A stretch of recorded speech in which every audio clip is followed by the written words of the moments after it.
warm greeting to everybody? All right, thank you so much, Alan. Hello, everybody. Greetings from Sri Lanka. So I'm very excited and delighted to be here today at this Open Education Global Tour. I'm from the Open University of Sri Lanka, Faculty of Education, and a board member of the Open Education Global. So first of all, I'm delighted to welcome you all to this exciting event today. Day one of the OEGlobal Tour representing Asia, Middle East, and Oceania. Well, I think this is a great opportunity for us as open educators to reflect on the immense potential of open education to democratize learning, empower educators, learners, teachers, and foster communities of collaboration and creativity. And by sharing our experiences, stories, and lessons learned. So, as we all know, the future of open education promises exciting possibilities, especially with the rapid emergence of new technologies such as artificial intelligence.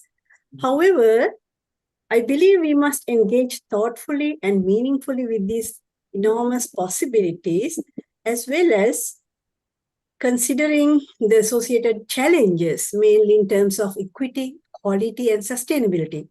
So I'm sure today's presentations and discussions that are lined up today will be very useful for us to discuss about these things and inspire new perspectives, spark meaningful dialogue, and strengthen our shared commitment to building a more open, equitable, and a connected world of learning together. So thank you so much for being here. I'm excited to listen to all of your experiences, and I wish you all a very fruitful and engaging session. Thank you. Thank you, Shironica. And I also want to give some microphone to Takaya, if you want to say a few things as board member. Okay, yeah. Hello, everyone, and welcome to the OE Global Tour. It's a really pleasure to see so many open education colleagues joining from around the world. The tour reminds us that openness is not just for philosophy, it's a movement that connects local community, cultures, and language through shared learning. Today's session is a part of that global journey. We'll hear some stories, challenges, and ideas that show how openness transforms education, whether through policy, practice, or personal initiative. I encourage you to listen actively, exchange your perspective, and find connection that cross borders. So thank you to the organizers, speakers, and all of you for being here. Let's make this a day of discovery, dialogue, and collaboration. Welcome again to the OE Global Tour. Thank you. Excellent. Thank you very much. And I hope everybody is as excited as our two board chairs right there. So we actually are lined up pretty much to go early. So we've got five of what we call snapshot talks lined up, and they're going to be a little bit under 5 minutes each. So for our speakers, I'm going to be holding up my magical. I'm going to give you a warning. It doesn't make a sound, but I will probably cut in about the 4.5 minute mark. So with no further ado, we're going to go to our first talk from Sarah Steen on workplace role play scenarios, and she is from Deakin University in Australia. So I just let me know to advance your slides as needed, Sarah, and we're going to go. Thank you. Next slide, please, Alan. That will be the one we keep to. Thank you so much. In a rapidly changing world, how can we equip our university students to thrive in complex workforces of the future?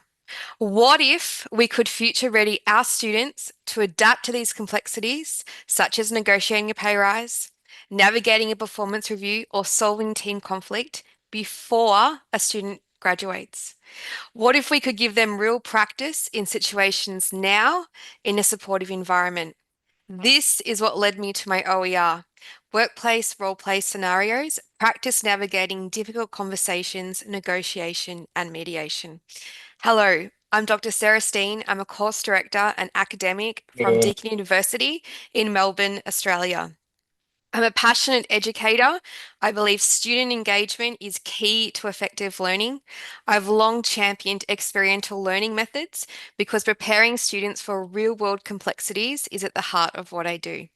This vision led me to my OER, which comprises of 15 realistic role-play scenarios drawn from real workplace experiences to be utilized for experiential learning in difficult conversations, negotiation, and mediation. It's non-content specific, so any educators in different disciplines, universities, or organizations can use it, and it's directly supporting the underlying principles of OERs. It can be adapted for online or face-to-face learning. The scenarios are scaffolded to support student learning, so each includes some context for the scenario, instructions on how to facilitate the role play activity. There is observer briefs where relevant. There's reflection questions, and there's also individual and group debrief questions. All the role plays have been trialed in a seminar context and been refined before launch.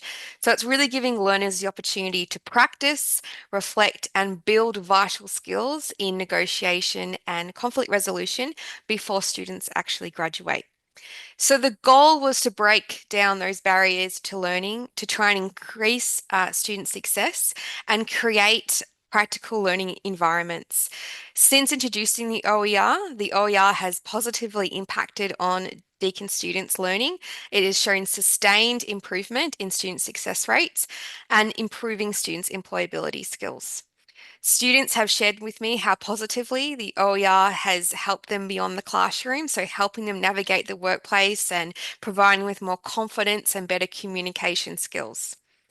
Beyond Deakin, the OER is making waves internationally. So it launched at the end of 2023 and it's already had over 5,000 visitors. It's been adopted by other Australian universities as course material and it's been accessed worldwide. It's also broken new ground by being used by an Australian state government department to train managers in handling difficult conversations. And they're commenting about how incredibly helpful and positively impactful it has been. And that's been a really exciting thing to find out, particularly because I initially designed the OER for students. And so that just shows how awesome and widespread OERs can be. It's received a 4.5 star rating from Merlot Business Editorial Board, and it was praised for its engaging scenarios and teaching approach. Feedback that I've received from educators around the world is telling me that the OER is opening minds about the possibilities of open interactive learning. And so if we want to equip our students with the real world skills to really thrive in complex workforce of today, this OER is proving to be a game changer and really a shining example of the power of open education. So please check out my OER, connect with me further via the tour day one postcard posting and connect with me on LinkedIn. Thank you for listening and I look forward to hearing the others talk today. Excellent. Thank you, Sarah. And I got to like experience and see the role play scenario. Sarah did a webinar for us last year, and it's some exciting work that's going on there and definitely reusable. So thank you again. We're going to go. We have the next lightning talk. I'm going to I am not sure if our speaker Yulong is here. Yeah, Ma- she's here. She's here. She's with you. Yeah, Oh, it's with okay. me. I We're missed together. that. Okay. Yeah, Well, we are in the welcome. same place. Yeah. Welcome very much. And so you get your 5 minutes now to give us a snapshot about the this project on innovative education systems. Yeah, could I share my screen? Yeah, hang on. Let me stop. Okay. Okay. Uh, 点不到.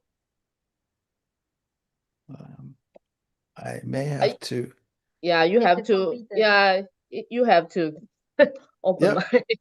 Hang on. I will have to make you a co-host. Okay. Sorry about that. Yeah, it works. There we Okay. go. Yeah. Good afternoon, everyone. Hello, my friends. We have a long time no see. Yeah.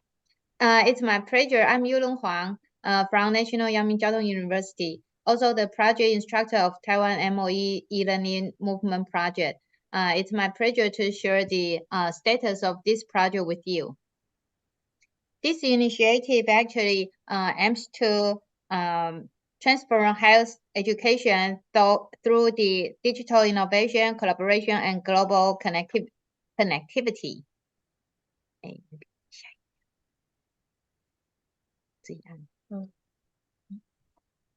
Okay, so we call the project EL 2.0. The EL 2.0 mission, we have actually 3 missions. The first one is digital literacy. We try to create e-learning culture in our campus. And the second one is to improve our curriculum and redesign our course and make the course quality better than before. And the third mission is the international sharing and global learning. I believe I already shared the mission last year. So let me briefly introduce the project a little bit. The EL 2.0 project actually started in 2022. And in this project, we try to build up a collaborative model. We form University Alliance. One university acts as the hub, that is the central coordinating university. The university try to support its partners in the University Alliance. And then in 2024, we try to extend our project to invite more collaborative teachers outside the University Alliance. So these teachers, they can use the content and courses developed through the collaborative efforts. And we try to leverage those collaborative teachers to impact more students and drive quality and internationalize of digital learning. So the current status is that out of 151 higher education institutions in Taiwan, we have 36 universities join our project, and we already formed 7 university alliance. And we also invite collaborative teachers from additional 33 organizations, including 28 universities, 5 hospitals, and 3 overseas universities. As we just mentioned, our first mission is try to build up the digital literacy. So we encourage the university in our alliance to revise their regulation or rules. And this is the data. We can see that we have 27 university running the project in 2024 and 2025. And among the 27 university, we have 11 public university and 16 private university. The numbers tells the story. Actually, 3 public university out of 11, they have established or revised their regulation, while 8 out of 16 private university have done so. And we figure out that private university may demonstrate greater flexibility and execution capability in Taiwan. We also promote the improvement of curriculum and course redesign. So the domestic MOOCs for learners from Taiwan, we can see we have steady growth in enrollments, active user, and the completion rate is about 15% to 25%. And for the MOOCs for learners from new southbound countries, we can see that the completion rate is a little bit lower, but still significant in connecting Taiwan with international countries. So I believe that through the EL 2.0 to the project, we have comprehensive and strategic effort to improve the teaching and learning methodology in Taiwan, and also try to integrate technology with educations. More important is that we have okay, collaborate. We extend our reachability from 24% to 42% university in Taiwan. Okay, thank you for listening. That's my share. Thank you. Okay.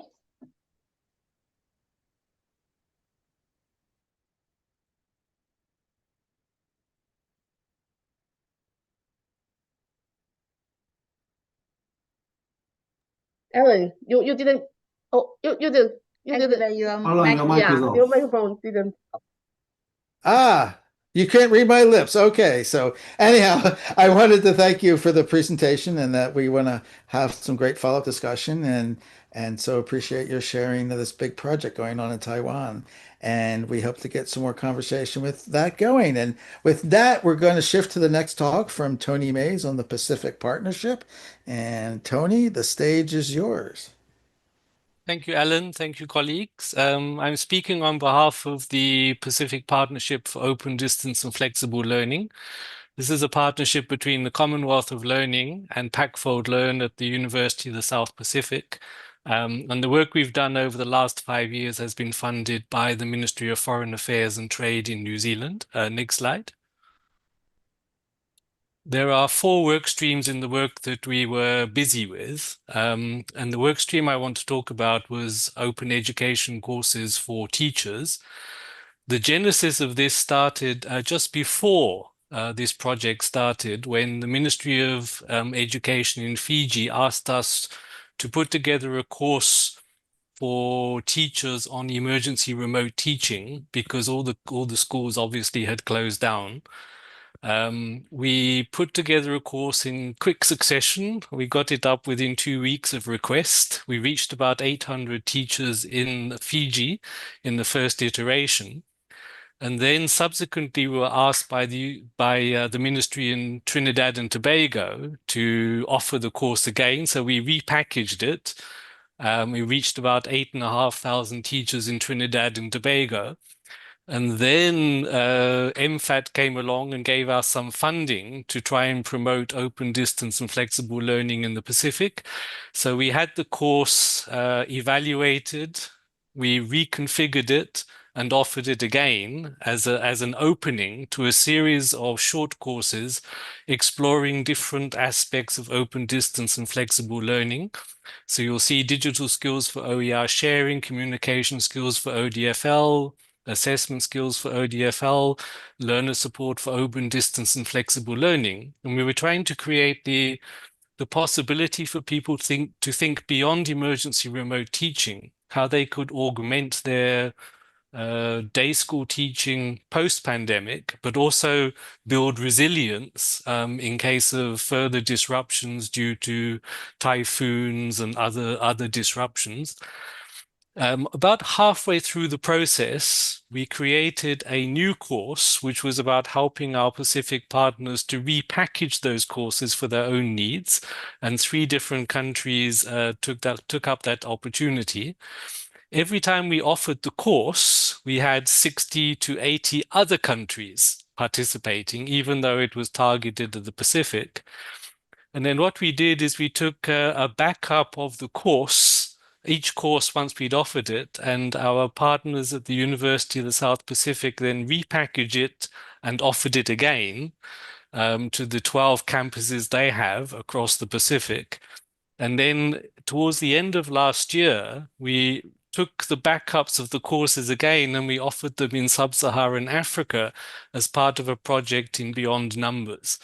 So there are now people all over the globe who are using these courses, reusing them, repackaging them for different audiences.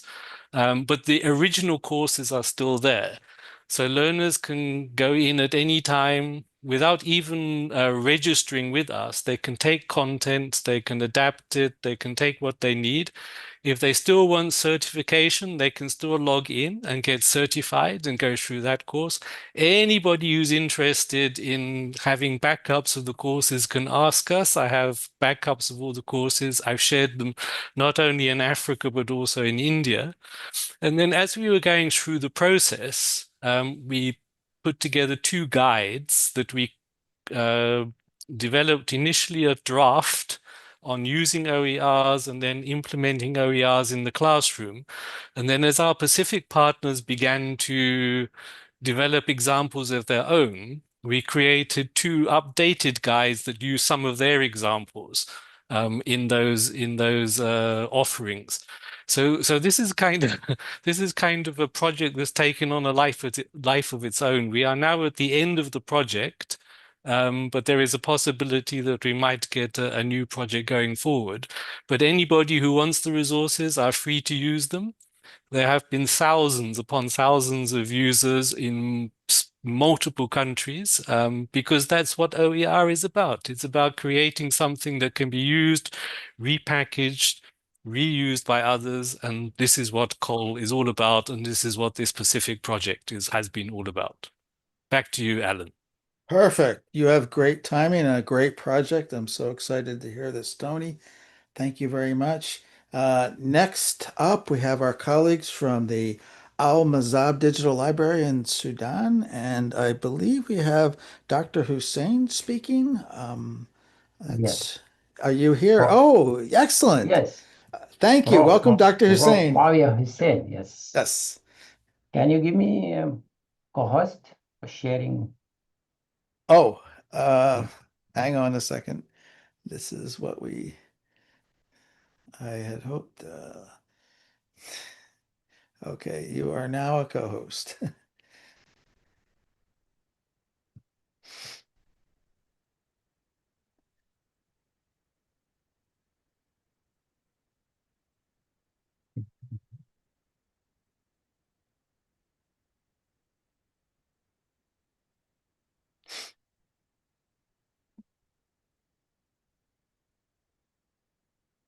Can you see my presentation? We can see your PowerPoint is open. Yes. Yeah. Okay. First of all, we'd like to thank Open Education Global for this opportunity. I'm going to present a very distinguished experience in open education in Sudan, since it is completely free education provided by this digital library in Sudan. Also, on behalf of Al Mizab Digital Library Board, we would like to thank Open Education Global for this opportunity to share our open education experience in Sudan through this digital library. We know that Open Education Global is a worldwide community that seeks to transform education system everywhere by fostering openness in all aspects of education all over the world. So this role of Open Education Global is in much, and it is in line with our vision and mission, since we are also seeking to transform education system in Sudan by fostering openness in all aspects of education. From this common concern between us and Open Education Global, we are going to present a digital library as Sudan's gateway to open education. And this is our title, presented by Prof. Muawiyah Ahmad Hussein, member of Al Mizab Digital Library Board. As an introduction to Al Mizab Digital Library, Al Mizab Digital Library is a Sudanese platform offering free access to academic resources for different stakeholders, academic stakeholders, for students, for researchers, and for faculty. This library promotes education and research through open and inclusive knowledge. and this is cost-free. So Al-Mizab do believe that.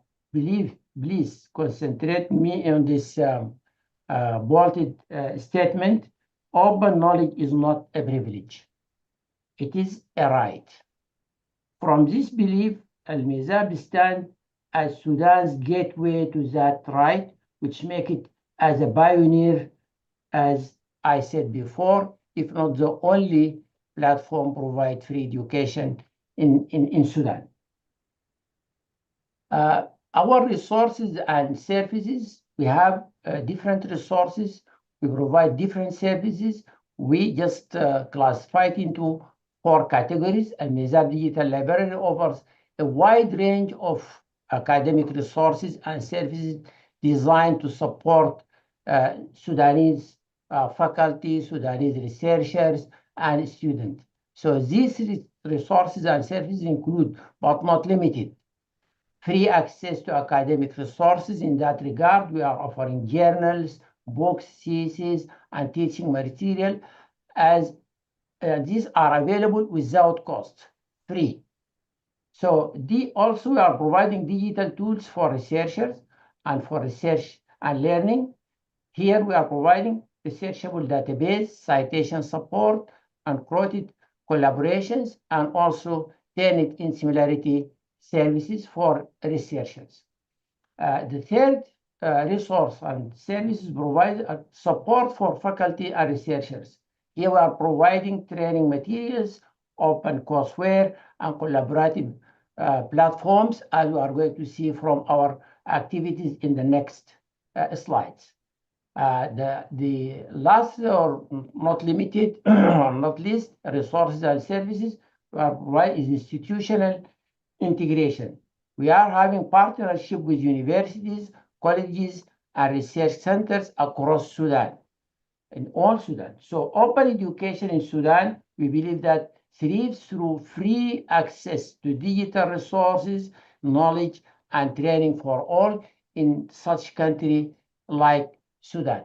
So given that, what is our impact?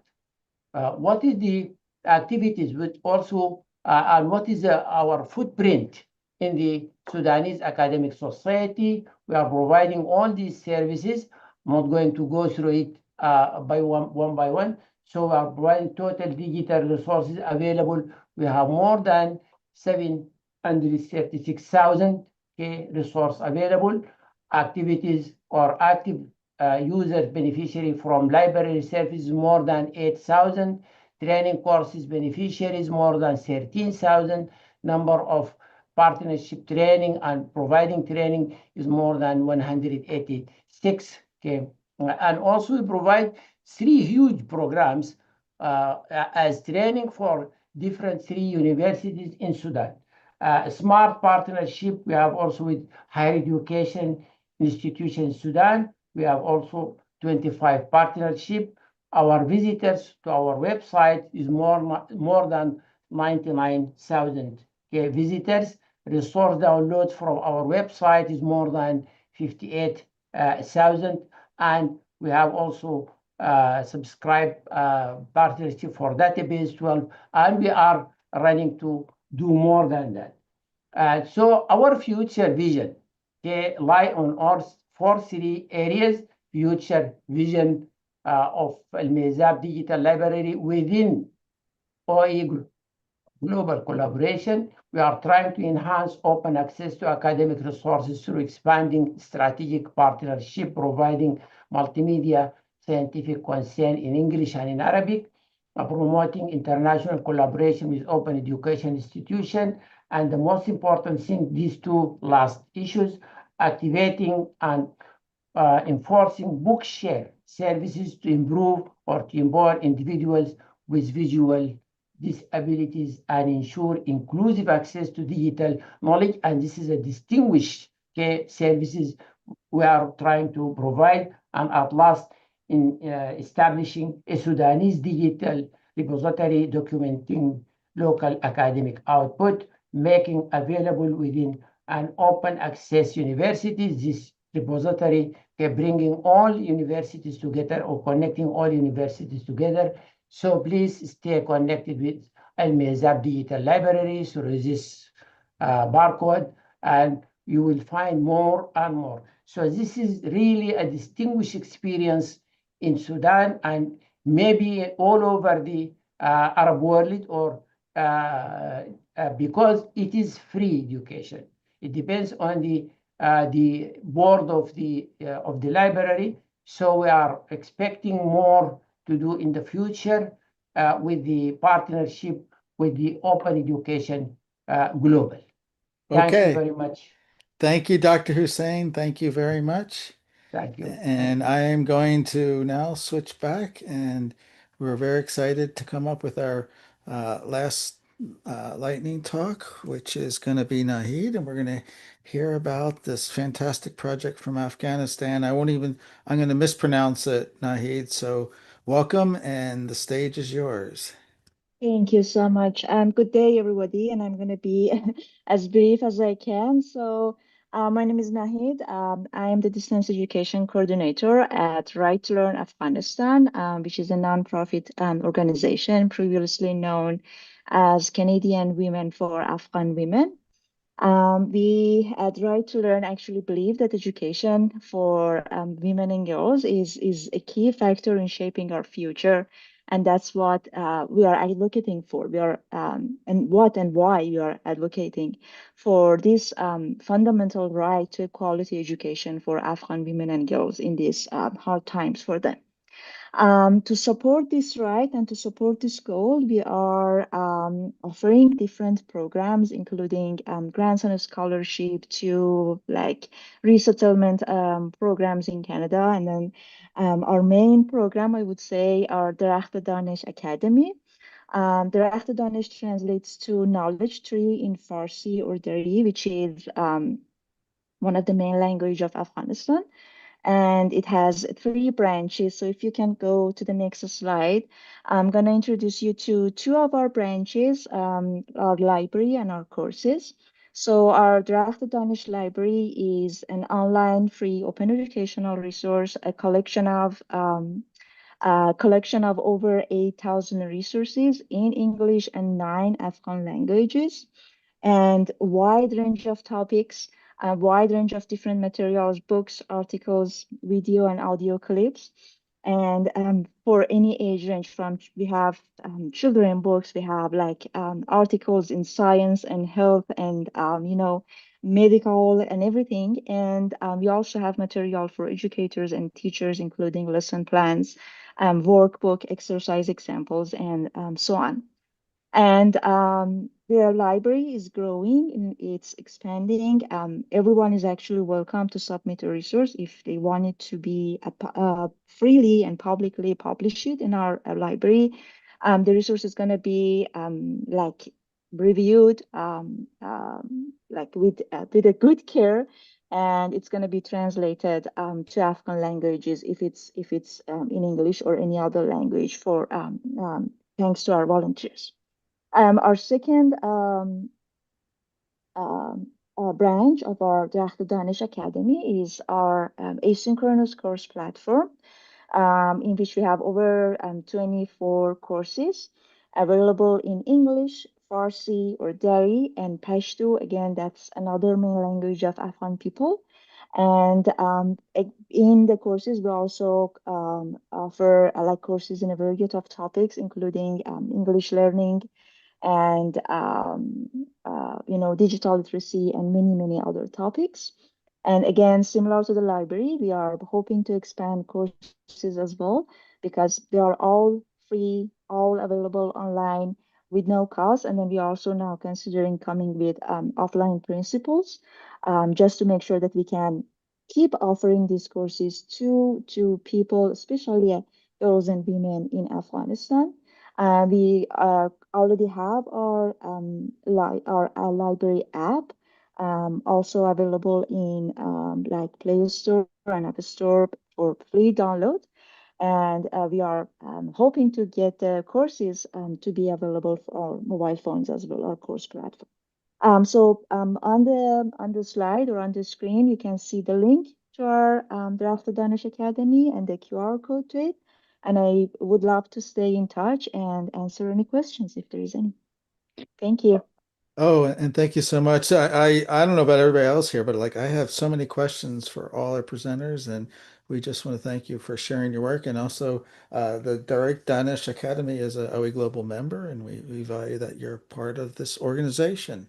And now we're getting ready to shift transitions. But just in case, we've had some fun with the digital postcards. And if you're interested in having some fun with this remix and sharing your own projects, we have these links all over the place.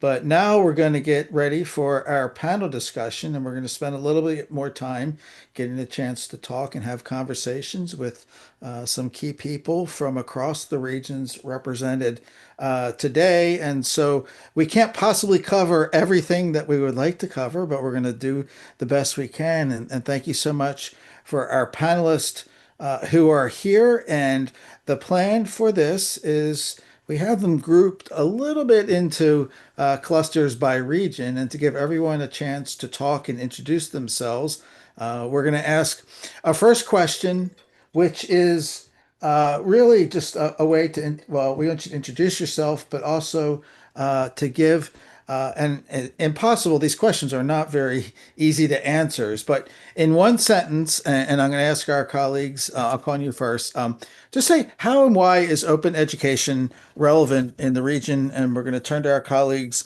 Katsu, Haruo, and Marian in Japan and Taiwan. How and why is open education relevant in your region? And I'll pass it first to Katsu. Thank you. Yeah, I'm Shigeta from Japan. I have three keywords for that: collaboration, equity, and innovation. So I'm not sure I have time to explain for each keyword. So if you need, please switch to Haruo or Marian. Okay, we'll go to Haruo next. All right. My name is Haruo Takemura from Japan, and I used to work for Osaka University, but currently I'm a president of the private professional university graduate school. And I think that why open education is relevant in our region is that since I teach the educator who will realize the digital transformation in education, OER is the key component for make a digital transformation possible. That's my idea. Okay, thank you. And next to Marian. Hi, everyone. I'm Marian from Taiwan. Yeah. Why is open education? Yeah, open education is original from OCW. So as a higher education institute, yeah, we will try to share our knowledge and our education resource to all other learners, no matter in Taiwan or in other country or region. Yeah, that'll be our mission. Okay, thank you. And of course, it's like so hard to ask you to generalize for the region, but this is the opening of the conversation. And we're gonna now jump over to the Middle East, and I'm very excited to introduce Fawzi Baroud, who is from Lebanon. I hope you're in the room here. Yeah, good morning, Alan. Good morning, everyone. Hello from Beirut, Lebanon. And if I want to briefly answer this question, why open education is relevant in Lebanon, and because open education has become more important than ever in Lebanon and the MENA region as a whole. For many years, as you all know, Lebanon have faced political, social, and economic challenges that have affected all parts of life, including education. So many schools and universities struggle with limited funding, outdated materials, and unequal access to resources. For example, our students find it difficult to get the books or digital tools they need, while our teachers face obstacles in finding quality content that fit their local context. In this environment, I believe that open education can make a real difference. Thank you very much, and wonderful to meet you. And next to Saida. Hello, everybody. Thank you. I'm Said Afoune from Palestine.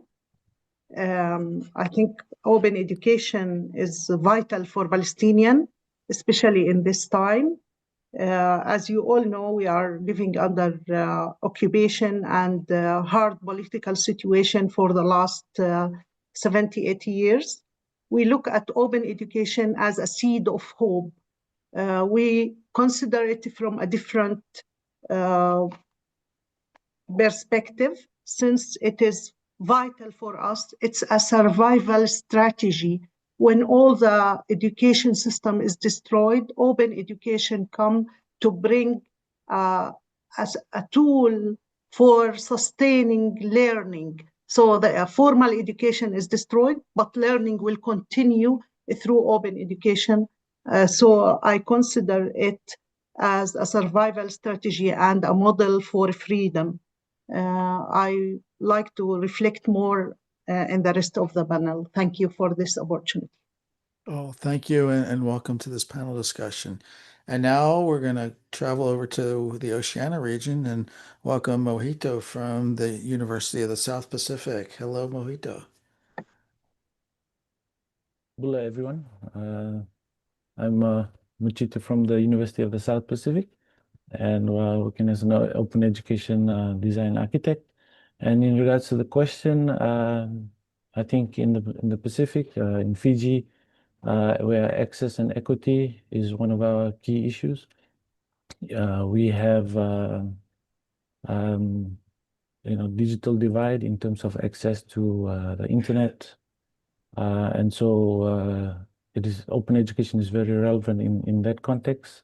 Also, open educational resources gives us opportunities to adapt to our local context. So we are not restrained by copyright to not change or contextualize resources that we have. And it gives us opportunities to also collaborate.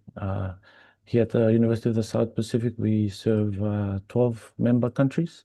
But we also, our initiatives here, we open it up for the entire region.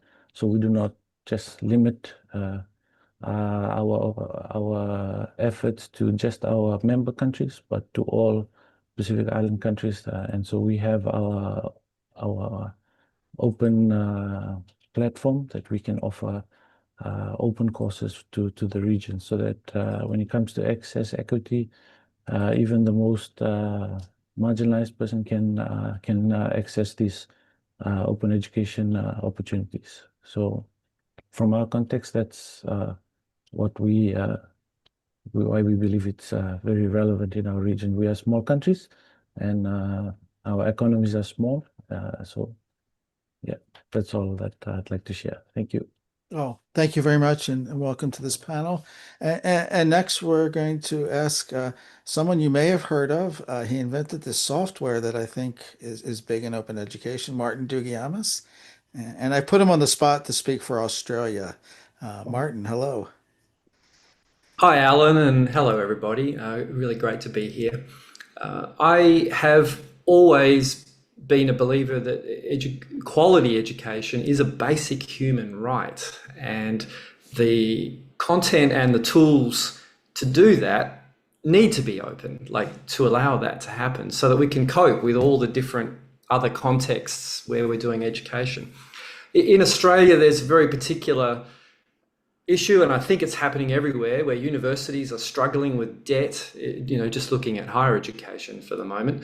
And at the same time, students are struggling with affordability. We have a real economic problem, and open education is clearly the best solution here to solve that.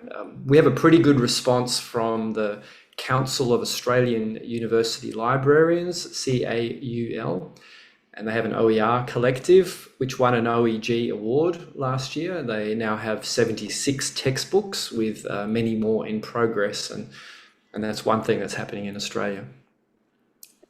All right. Well, welcome. And so that was the opening. And now let's dive in. We heard some like high level ideas, which are very important, but we'd like to hear from each of you just about, one thing, project or activity or something that you think really demonstrates taking action against both the opportunities and challenges in your region. And I'm going to reverse the order and go back to you, Martin, and then we'll go to Mojito and down the list. Oh, okay, thanks.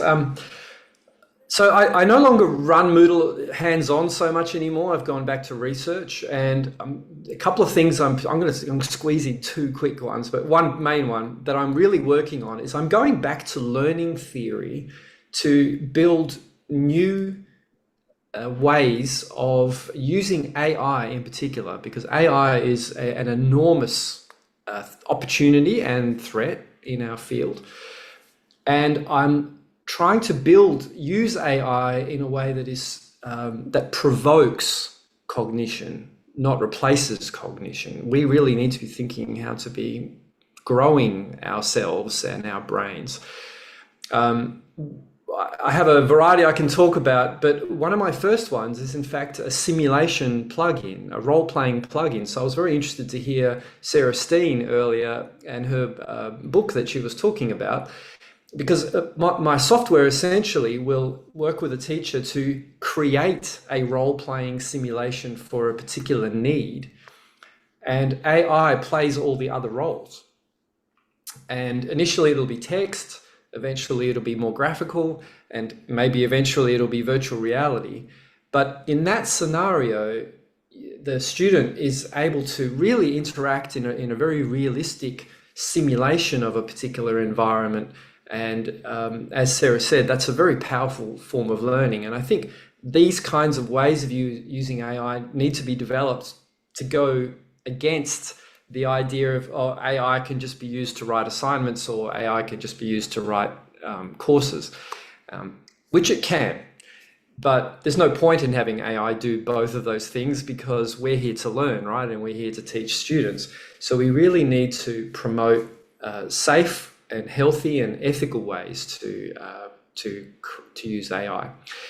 Just very quickly, another thing I'm working on there is with content producers like ourselves. I think it's important that we do think that we are producing content to be used in AI. AI needs to learn from the OER we produce, because a lot of people are going to be, in turn, learning from AI. And I did propose something small last year in the OEG forums, but what I'm doing now is actually working with a regulatory framework in Australia I'm designing let's say, a utopian system where creators can be paid for their work, and AI companies are regulated to basically pay them for this content.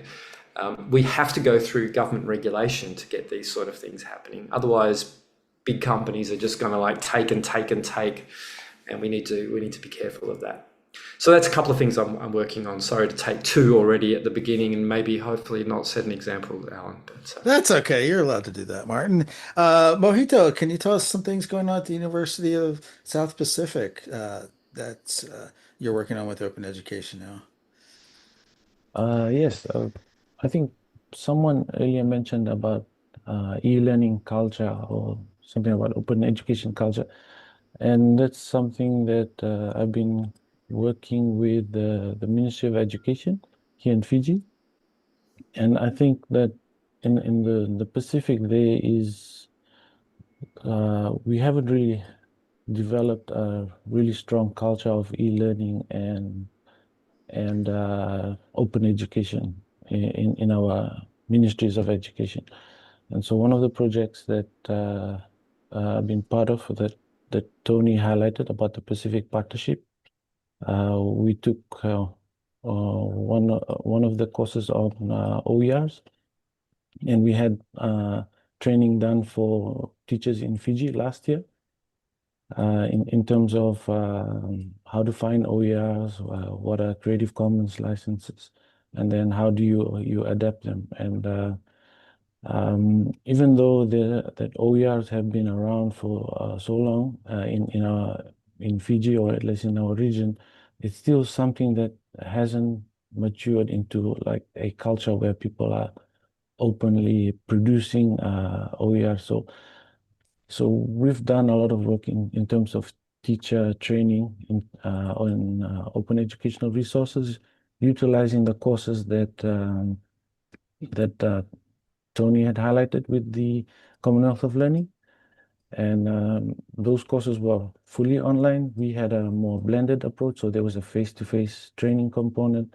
And this year, again, we're doing the same thing under an ADB-funded project to help teachers in the STEM, in secondary education, and basically going through this of finding open educational resources, utilizing repositories that's already out there, and also creating their own OERs and licensing them correctly.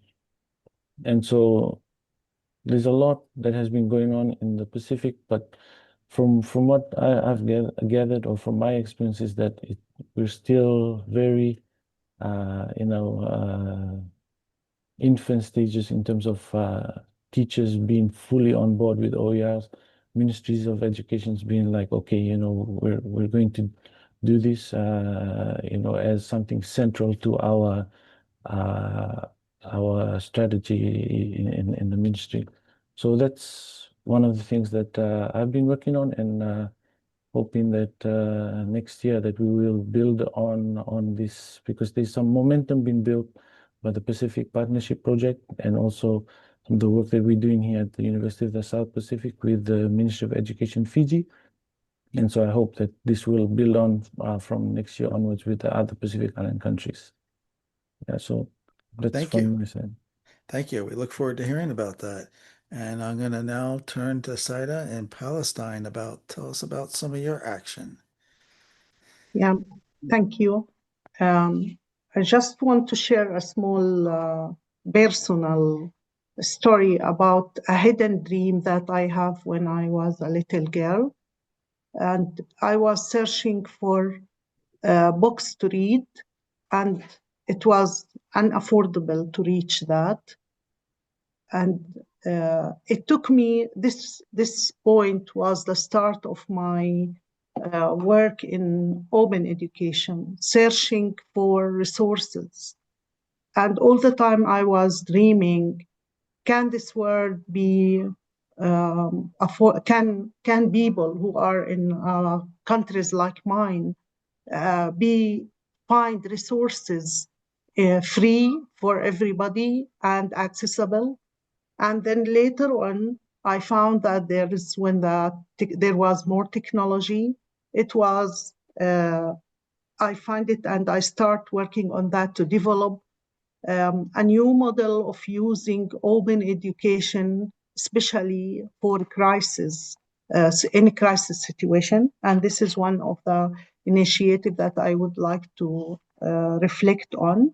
I have developed with my colleague Daniel Burgess from Spain a model for open education in crisis, since the resources that we need when we are under a crisis are different from when we are in stable issues.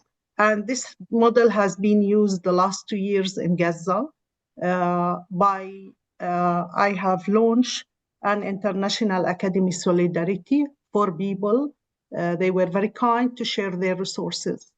But so I have a repository to share, to send it to people in Gaza.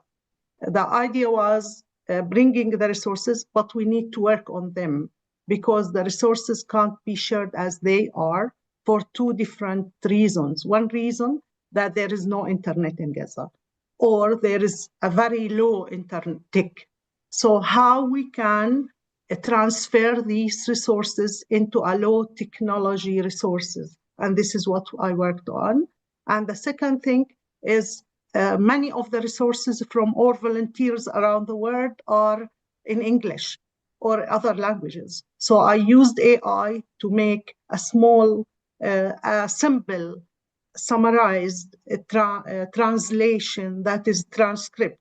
So it's not using it as it is, but reworking on it in order to share it in a way that is usable for people under a crisis when all the education system is destroyed. And this worked in a wonderful way, despite of all the odds, despite of all the challenges, with all the lovely people around the world who were able to share, to translate, to support with resources, people in Gaza continue to sustain their education with low technology. So I think we need to think later on when we produce more resources, how to be adaptable for a crisis situation. Thank you. Thank you very much. And next we'll hear from Fauzi. You spoke about the challenges in Lebanon. What kind of activities are you involved in?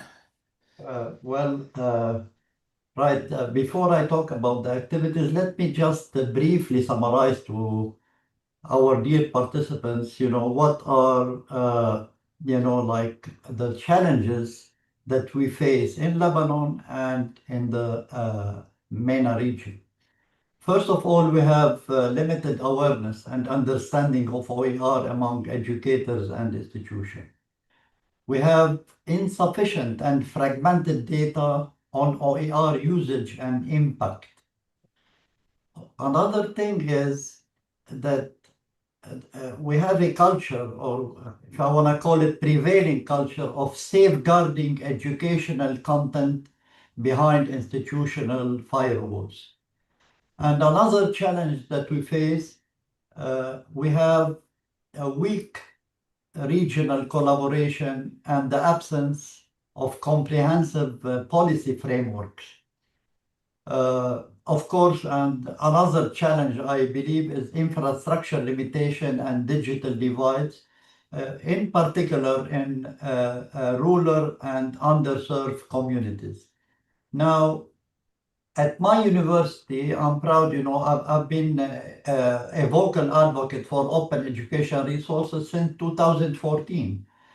And I'm proud to say that OER is embedded now in our university strategic plan.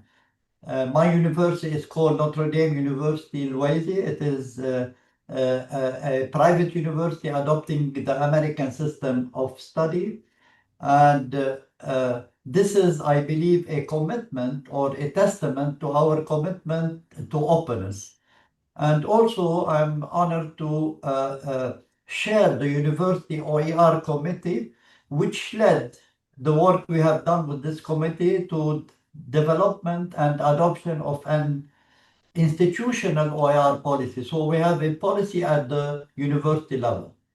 But again, at the university, like for example, we've done a lot of pilot projects in the English department. Now the physics department, they have no traditional textbook whatsoever. In the math department, so we have a culture of openness moving forward at Notre Dame University. Now, if I want to move at the national level, I wanted to transfer the knowledge I have to the Center for Education Research and Development, and this is the right arm of the Ministry of Higher Education, and they are in charge of developing the K-12 curriculum. So I did a lot of awareness workshop, a lot of training for teacher, and also we are proud to say that at the national level now we have an OER policy at the national level. There are other initiatives, in Lebanon. For example, I've been training a professor at another university, which is called the Beirut Arab University, Lebanese University, and all of them have launched OER-focused project. In general, to summarize, I do believe that the UNESCO 2019 recommendation, which I align all my work with this recommendation, and of course, the recent Dubai Declaration has served a catalyst for regional dialogue, inspiring countries to build capacity, craft supportive policy, and promote the inclusive access to quality open resources. Thank you very much. Thank you. That's very important. Policy work, definitely. To Taiwan, Marian, I think you're going to have trouble picking one project, but tell us about some of your work with possibly the consortium.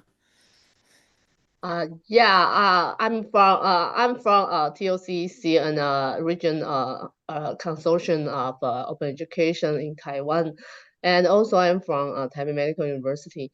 So recently we have actually just the presentation the EL 2.0 project, we are having the project meeting right now here in Taiwan, in Tainan. So in my back, that's the that's the conference hall that they are getting together and share their development recently. And also TOCC has almost 20 members, and all of them are OEG members as well. And we have recently, we just announced our Taiwan OER Excellence Award. Yeah, and I know the OEG award will be announced later after today's. Yeah, but Taiwanese award is already announced. So there will be one winner that will give her presentation later in the lightning talk. And also we have another a good, very good winner, which share how he is working with open textbook.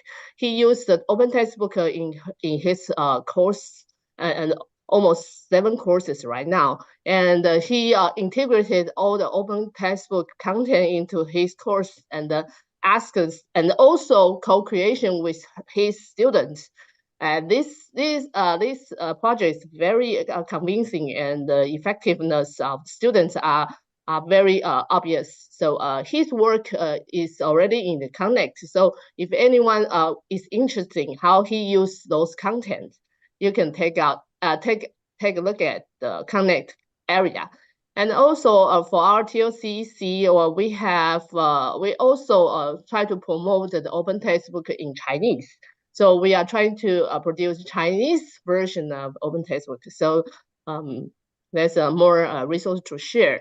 And also we want to promote our OER to the Southeast Asia. So if anyone is interested in sharing our content, welcome to contact us.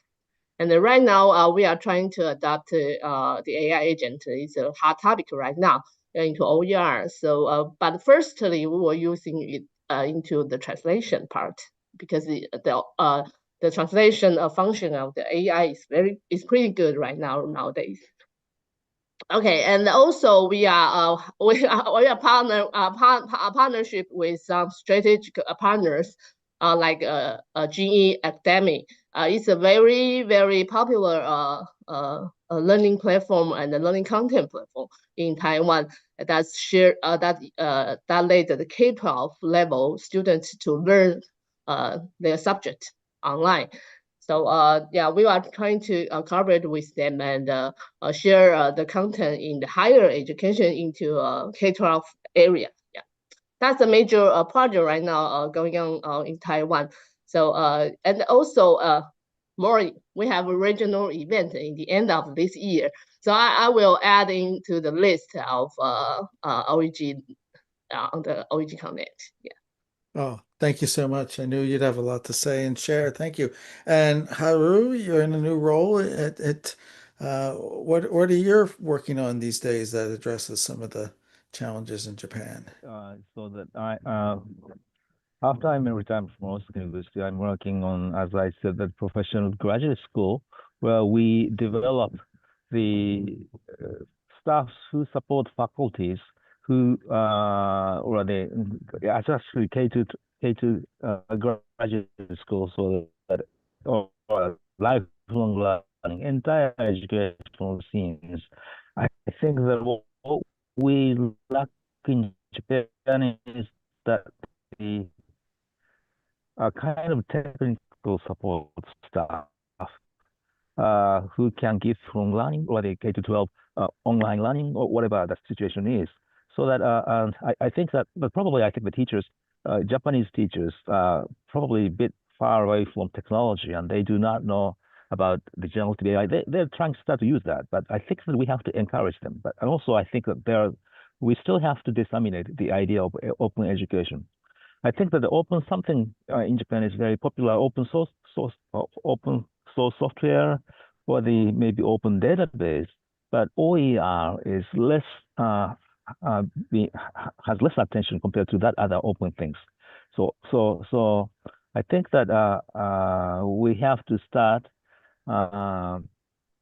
develop people who can use OER. And typically, when we look at the number of the resources, the contents in English is the majority of the OER resources. But still, by using the AI translation, I think still we can translate them into Japanese in a very nice ways.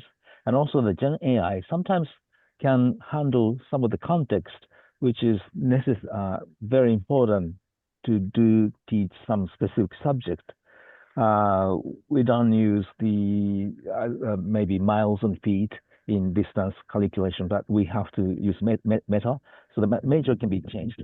So the metrics can be also changed by using AIs, so that eventually, I think many of the contents can be recreated by the generative AIs, and that contents also can be published as the OER in Japanese, or maybe some Japanese specific cultural specific contents can be translated in English and can be published for global world to make us better and have better understanding of each other.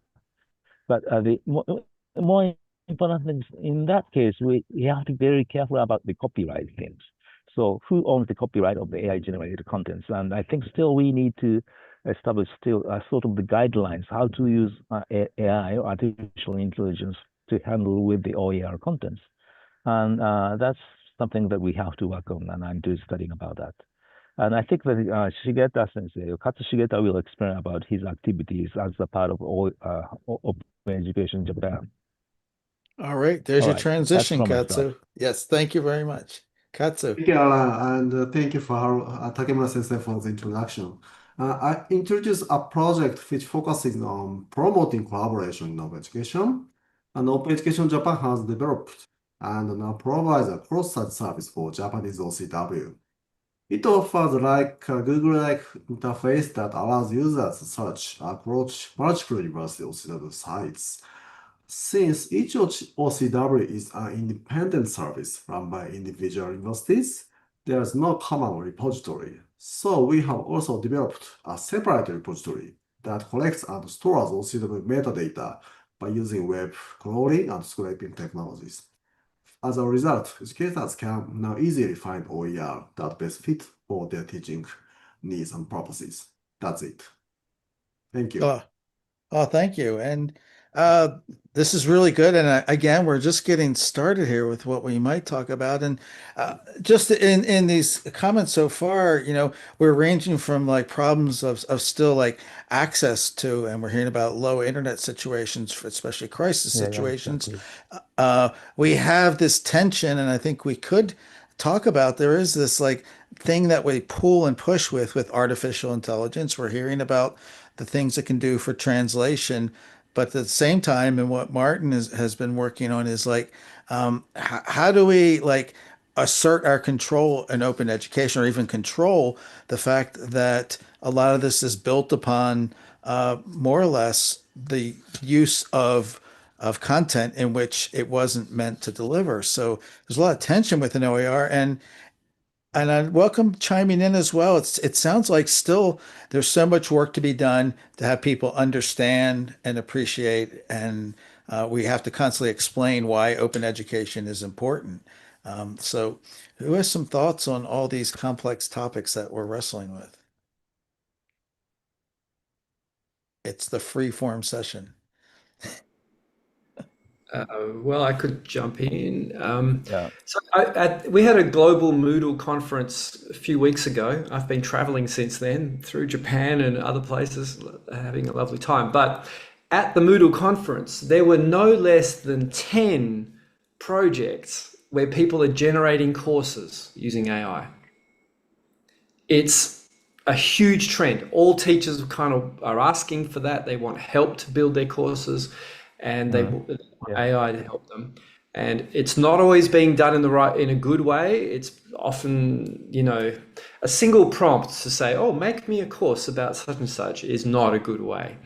A better way is to say, "Look, I already have all these documents and maybe a textbook and some PDFs and some things from the past, and help me make this into a course," which is just a bit of administration work that you would have had to do yourself.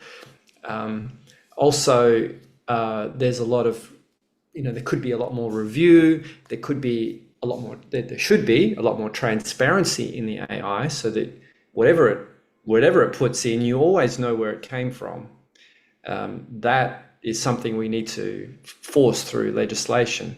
I think any AI that's in the public should have some button under the login screen where you can see all of the stuff it was trained on, not necessarily every document, but at least a description of the training data set and where they got it from and what it is. Is it scraped? Or is it a database of things, or was it generated with artificial data, etc.?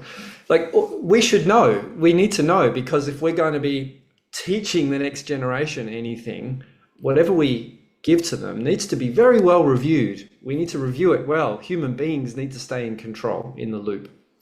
My main concern is that American systems become the easy way to use AI, and so we have this American culture. And I'm not saying it's bad, but it is only one culture. But if all of us are being forced to see the world through that lens, there's a very problematic situation, I think, and I think all cultures need to stand up for themselves. Yes, I agree with that. It's a very important point. But still, I think when we look at large language model, if we train the model with all the document which has Japanese context, I think that generative AI will behave in a Japanese context. So that how to teach these generative AI large language model is very important things. And as for the open education community, we should build our own language model that is based on the OER developed by us, has a certain quality. And if that is possible, I think that we should be able to use that model with a much safer situation than today's situation, I think. So I'd like to add a point regarding to fit the teacher strategy to the OER. If we use generative AI, we can create a course easily, as Marty mentioned.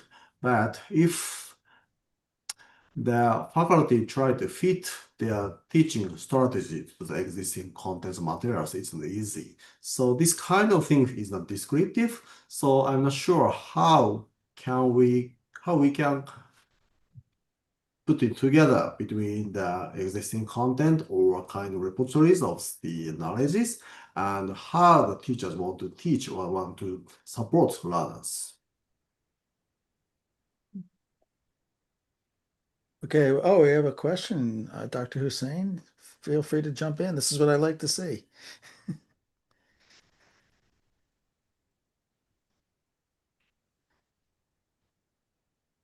Yes, Dr. Hsu-Tien, you can speak now. I think you have a question. Which question? Just concerning the projects, activities, and initiatives. Okay. Concerning this, to share our specific project, we have a complete project, الميزاب Digital Library. It's a complete activities initiatives that represent action addressing open education opportunities in Sudan. Since it is a distinguished experience in the sense that it is provided totally free.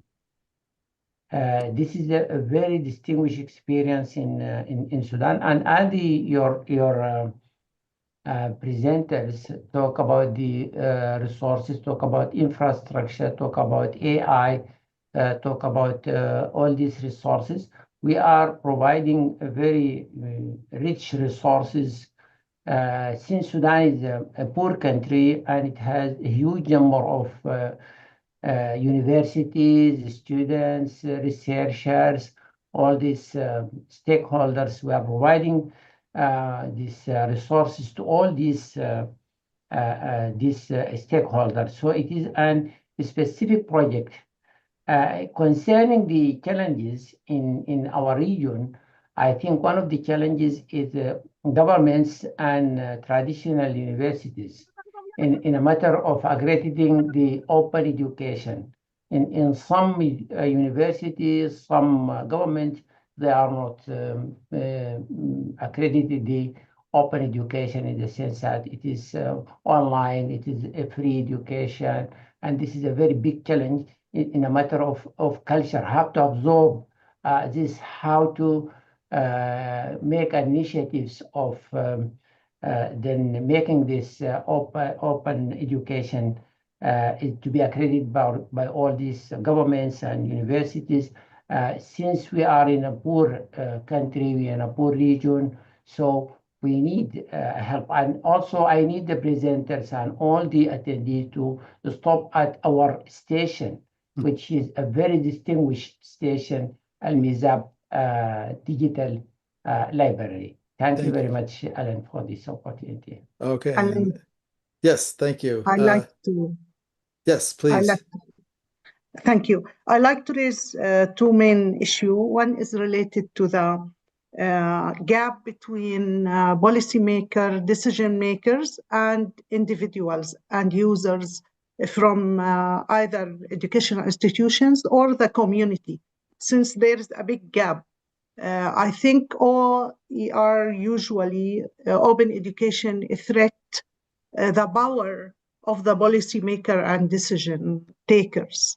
And they look at it as it's taking some of their responsibility in controlling all the curriculum, all the educational materials and assessment and all of these things. So what I faced through my journey in several universities, that all the time is the problem of how to raise the awareness of the policymakers and the decision makers, the top higher management of the institution.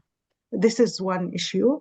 And the second issue is about the ethical use of open education, so resources. So some people would like to use open resources, but they don't like to share their resources.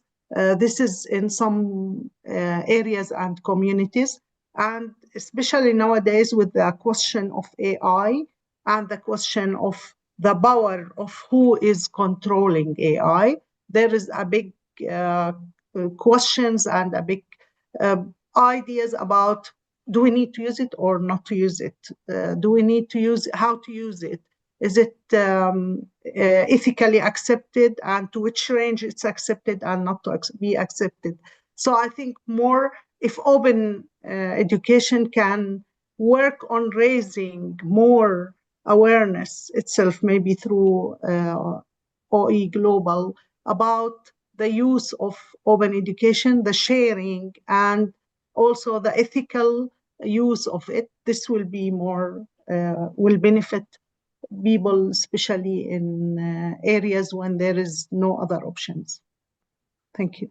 That's well said. And while you're here with the microphone, I'm going to flip maybe just so we can hear from the panelists, like, what are your, like, not to predict the future, but what are your dreams for the future of open education, Saida, in Palestine and the Middle East? I think I have a lot of dreams for that because I love to see open education concentrate on the well-being of people, because there's a lot of things going on about the trauma, and I like open education to concentrate on trauma-informed pedagogy. In order to improve the well-being of people who are under a crisis. I'm sorry, I'm concentrating a lot about the crisis, but this is my life and this is my area that I would like. And this is part of the ethics of and the values of open education, that we need justice, we need equity, we need all these equal access. So it goes well with the values of the open education. So I think maybe a model for the well-being of people, this will be wonderful for, we need that. All people are traumatized, not only in Palestine, but in other regions. But for Palestine, this is a well need. So if you can share some, anybody have some courses, this will be good we can learn from, so we can develop some resources for the well-being of people after the trauma. Thank you. And Fauzi? Yeah. Well, I do believe from my experience that the future of open education in Lebanon and across the MENA region will be full of hope and possibilities. Okay, because we are living in a time of great change, a time when access to knowledge can truly empower individuals and community. And of course, open education gives us the tools to make learning available to everyone, no matter who they are or where they come from. Okay, but to turn this vision into reality, we need more than good intentions. We need steady commitment, practical steps, and collective action at all levels, at the individual, institution, ministries of higher education, government, whatever. So we need to build strong national and regional policy. Policy is very important that recognize the value of open educational resources. Okay, and those policies, when they exist, and this is our case at my university, makes it easier for all schools, universities, and educators to use and share knowledge freely. Okay, because from my experience, since 2014, open education cannot depend only on individual efforts. It needs a system that encourages openness and collaboration across all levels. Okay. And of course, we need to invest in the foundation that make open education possible. For example, we need a better digital infrastructure. We need the reliable internet access. We need continuous training for our teachers. Okay. Because from what I have seen is that many educators in our region, in Lebanon or in the Middle East, want to use OER, but they lack the tools or confidence to do so. Okay, so this is very important. And one important point is, and this is what I've been doing because I'm teaching 2 courses, we need to give our students a stronger voice in this process. Students, you cannot believe, like especially with AI now, co-creation of content with your student. It means what? It means that our students should not only consume information, they should help create it, okay? And of course, from my experience, when students participate in designing and sharing open material, they take ownership of their learning and contribute to a culture of openness that benefits everyone. So this is my thought about, about the future of open education in my country. Thank you. Thank you very much. How about some of our colleagues from Japan, Taiwan, or maybe Mojito from the South Pacific? What's the future look like out there? Well, if I were to say something, first of all, I think that every faculty or the teachers should have correct understanding what the nature of the OER. Then eventually they will start using that and starting sharing that. And the content itself is not the, how can I say, it's a resources, but more important thing is how they teach by using that OER. So that what teacher's value is not what kind of contents he has created, but a teacher's value, a faculty's value is how did he teach our future students to meet their needs? And that is I think, the future I think about. Where people tend to evaluate the teacher, what kind of contents he made. But I think the content itself has to be not necessarily a lot of varieties, but maybe those who is good at creating these contents can share the content, and that will promote the education not only in Japan but in education in global situation. That's my future. Thank you. Any other words on the future from our panelists? Yeah, Yeah. and then I just want to add one small thing, if I may. Sure.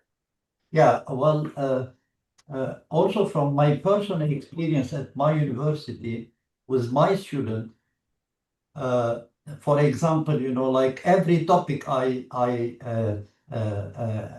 cover in the course, for example, about knowledge management, each one of my students will have to create an H5P activity for this material or for this chapter.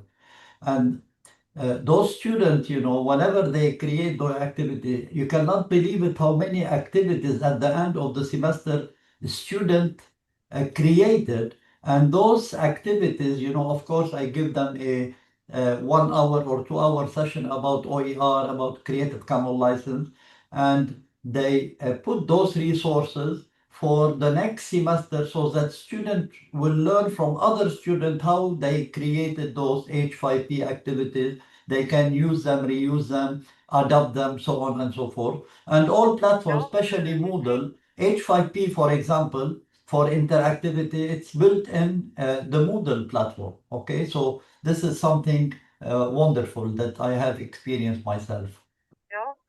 Okay, Alan. Yes. Concerning the future of open education, how to look like in our region. Since COVID-19, I think there is a big transformation towards the digital education and this open education. So I think from that point, this is a turning point. And now most of the people start to realize that we have to adapt to any situation, any breakthrough in the whatever worldwide something happen, then we need to foster the open education. So I think in our region, the future is for open education. Thank you very much. We have time for maybe one last word because we're going to get to the next round of snapshot talks. Any other panelists want Yeah, to? just Yep. Thank you, I think Mojito. I think from the Pacific Islands, there are three things. That is infrastructure in terms of governments investing in infrastructure to support open education.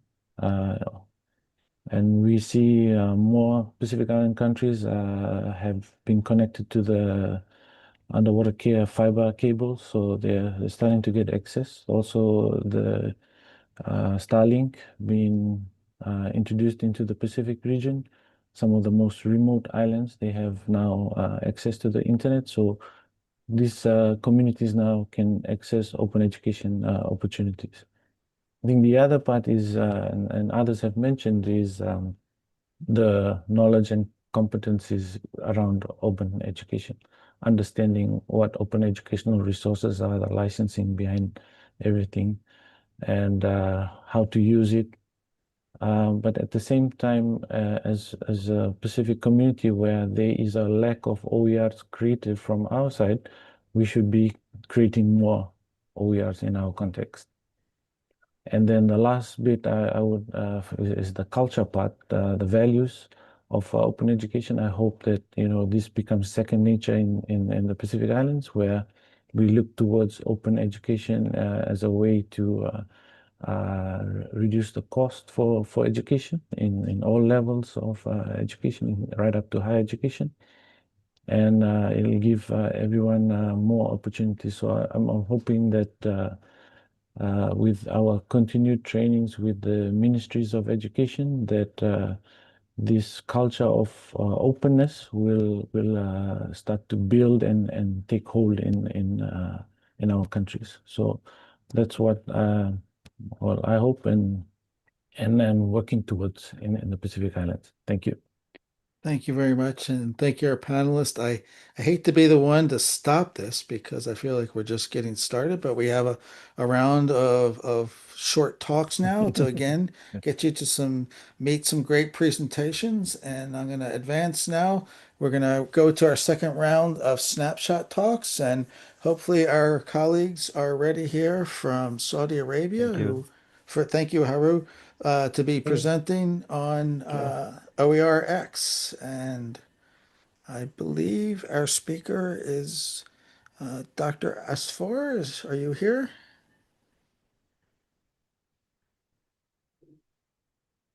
I'm looking for one of our representatives from the National E-Learning Center. Yes, good morning. Hello, hello, Hello. welcome. Welcome, Alan. Hello, everyone. Shall I start now? Yes, yes, and tell me when you want me to advance your slides.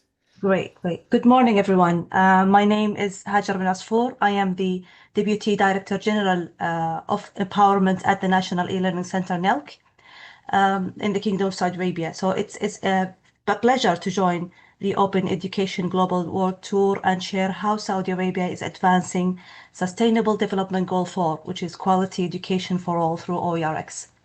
So let me give you a brief about the National E-Learning Center. It serves as the Kingdom's orchestrator for digital learning, driving the vision to become a global center of excellence in digital learning that promotes innovation, promotes equity, and also inclusion across the national and international ecosystem.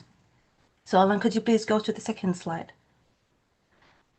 OERX is a national initiative in Saudi Arabia led by the National E-Learning Center. The goal of this initiative is to enrich Arabic digital learning ecosystems and also empower institutions and individuals to create, share, and also reuse open educational resources. So the idea of this platform is unifying schools, unifying universities, and also training providers into one collaborative platform and encouraging knowledge equity and also cultural diversity. So OERX basically helps localizing global open education practices by strengthening the presence of high quality Arabic content and also expanding opportunities for learners within and beyond the kingdom. Next slide. So OERX directly supports SDG 4 by focusing on enriching and developing open digital content in Arabic, also expanding inclusive access to quality learning opportunities, fostering also collaboration and co-creation across institutions, and finally ensuring quality and sustainability through national standards and also supportive policies. So these objectives brings to life the global values of access, equity, quality, and also inclusion through a nationally coordinated ecosystem led by the National E-Learning Center. Next.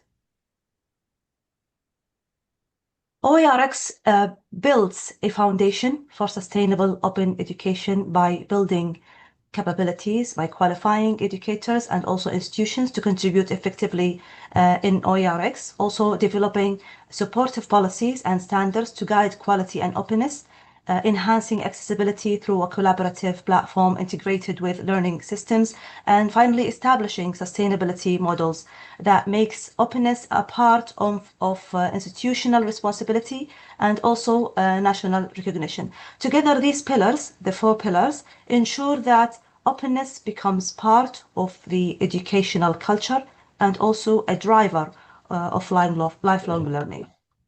Next. The OERX platform is more than a repository. It is actually a collaborative innovation space. It integrates with major learning management systems such as Moodle and also Blackboard, giving each institution its own identity while sharing knowledge openly. So AI-based quality assurance tools review and classify resources to ensure accessibility, ensure also pedagogical relevance and discoverability. And the blend of technology, policy, and human capacity makes OERX a living model of how openness and quality coexist sustainability. The next slide. Today, OERX engaged 137 partner institutions, also qualified over 3,500 individuals in open education, and provides access to more than 66,000 resources and over 1.5 million times across disciplines. So these achievements show the power of collective impact, where collaboration translates into tangible benefits for learners and also educators alike. And By enabling reuse, adoption, and continuous improvements, OERX enhances institutional innovation and also promotes lifelong learning opportunities aligned with global open education principles. And OERX serves as a bridge, actually, between local and global communities of practice through multilingual access and also international partnerships. And NILC ensures that OERX actively contributes to the global movement for equity and inclusion in education. So the platform aligns with the UNESCO OER recommendation, reinforcing Saudi Arabia's commitment to expanding quality learning opportunities for all, regardless of geography or background. So the last slide. At the National E-Learning Center, openness is a philosophy of empowerment.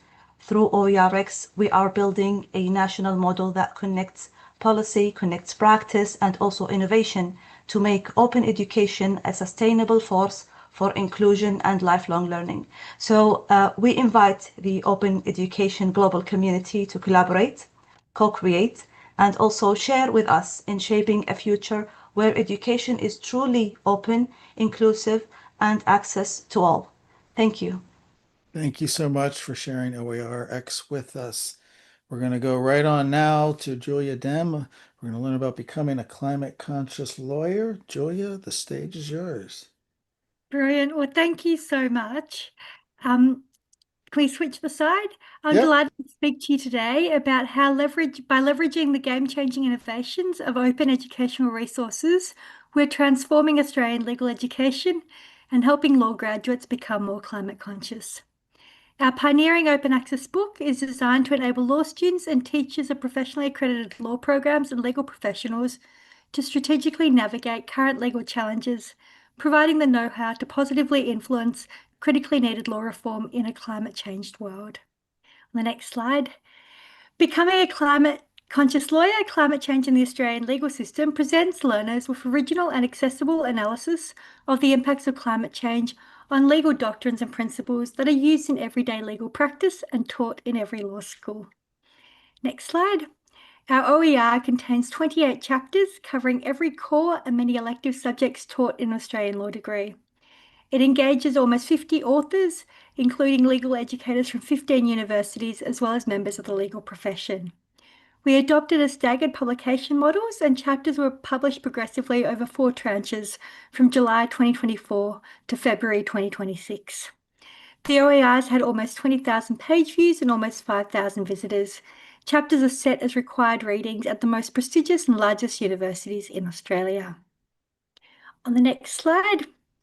Publishing with the La Trobe eBureau and utilising open licensing technologies enabled the creation of an equitable, adaptive, interactive and dynamic resource. Our OER is published under a Creative Commons BY-NC SA license and can be freely downloaded or read online, with the web version is designed for accessibility in mind. It has been conceptualised as a living text that is responsive to a rapidly changing legal and policy environment. The development of the OER has been informed by research, namely a survey of Australian legal educators conducted in late 2023, and we've written a case study of the project for Open Education Down Under, Australasian Case Studies. Next slide. We're delighted to have received glowing feedback, including an endorsement from the Chief Justice of the New South Wales Land and Environment Court. He wrote, and I quote, "This transformation entails a journey into uncharted territory. A map is required to navigate this journey. This book provides the map." Leading educators have praised the book as an invaluable resource that offers a clear and adaptable framework for emboldening climate-conscious thinking in the curriculum, with the open access format making it easy to integrate into weekly discussions and to share widely with students.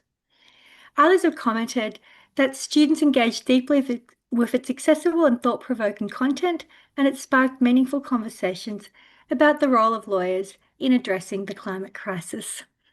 On the next slide, there's some details about our website and our LinkedIn page where you can follow our ongoing work. And finally, thank you very much for your attention and this opportunity to share our project with you all. Thank you. Thank you, Julia. Remarkable project, and thank you for bringing it to us.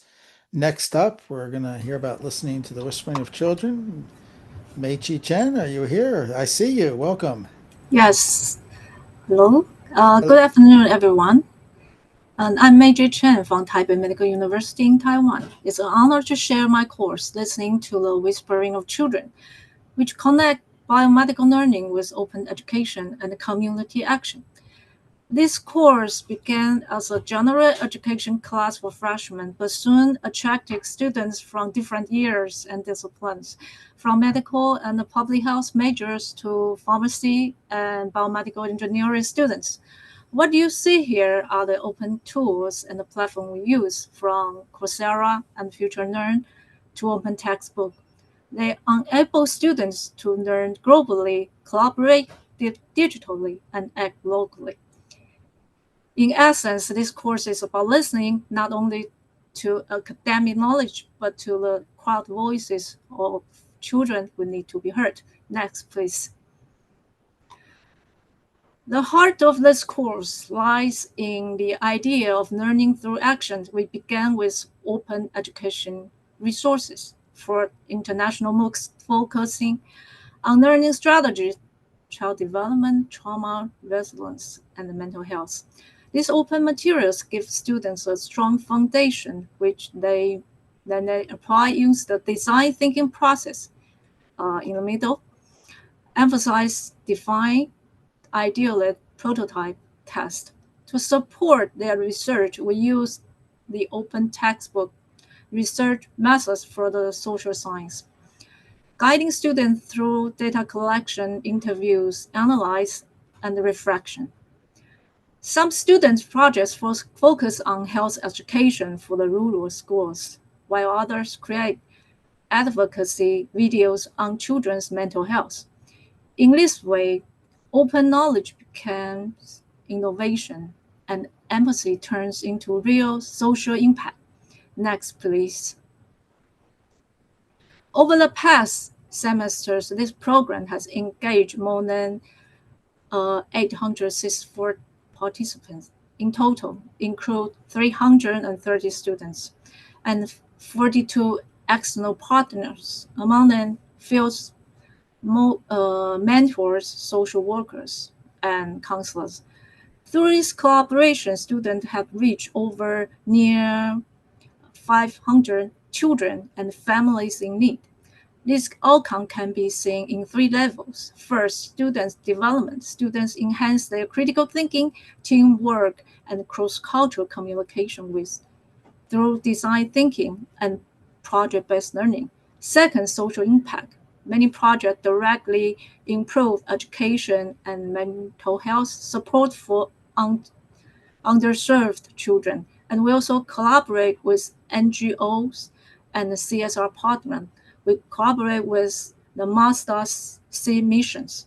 For example, in some projects, we integrate STEAM kits provided by educational material companies to support the learning needs of children in our projects. Third, educational innovation. The course integrates online MOOCs with local practice, creating a model for digital transformation in higher education. Finally, it also contributes to the UN SDGs, particularly SDG 3, SDG 4, and SDG 10. We see this course as a bridge between OER and USR, turning open learning into community action and fostering literacy with empathy and responsibility. Next, please. Before closing, I'd like to share a short point inspired by my students. It captures why we teach, why we listen, and how open education touches the heart. The quiet whispering we hear. We open not only books, but doors, not only minds, but hearts that dare to learn. Through open education, we listen, and by listening, we begin to hear. Next, please. And finally, this is our postcard. Beneath the statue of Hippocrates, students, social workers, and children share a moment of connection, a reminder that medicine begins with empathy. bringing OER and USR, turning learning into action, and fostering literacy with empathy and responsibility. Through open education, we connect classrooms with communities, knowledge with kindness, and global learning into local actions. Thank you for being part of this shared journey, for listening, sharing, and continuing to make education open for all. And thank you, Meichi, for bringing this wonderful presentation. And we need to mention again that this was a winner of a Taiwan Open Education Excellence Award, and that we heard about earlier, and well deserving. And thank you very much for sharing it with us today. Next up, very excited to bring to you Abdul Samad Munassar from Yemen, who's going to be talking about a fascinating project. And I'm so excited to meet and hear from him because we've only talked by email so far. Abdul Samad, are you here?